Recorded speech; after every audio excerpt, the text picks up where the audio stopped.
আসসালামু আলাইকুম, আমি মোহাম্মদ লিমন। সবাইকে জেআইটি ইনস্টিটিউট এর ওয়েব ডিজাইন অ্যান্ড ডেভেলপমেন্টের CSS টিউটোরিয়াল পর্বে স্বাগতম। চলুন আজকের ক্লাস শুরু করা যাক।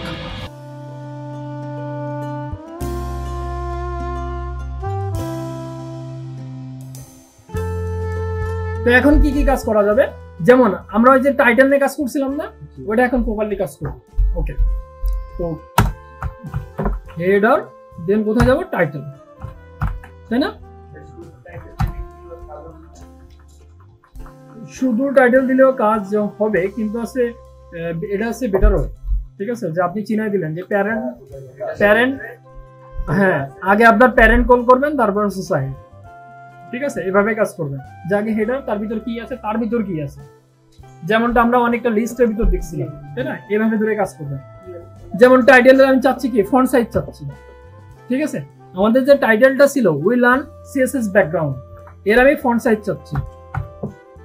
ফন্ট সাইজ দিলাম হচ্ছে 60 পিক্সেল। ঠিক আছে, একটু বড় থাক। আশা করি ভিডিওটা বুঝতে পেরেছেন। যদি ভিডিওটা ভালো লেগে থাকে তাহলে like, comment, share and subscribe করে পাশে থাকবেন।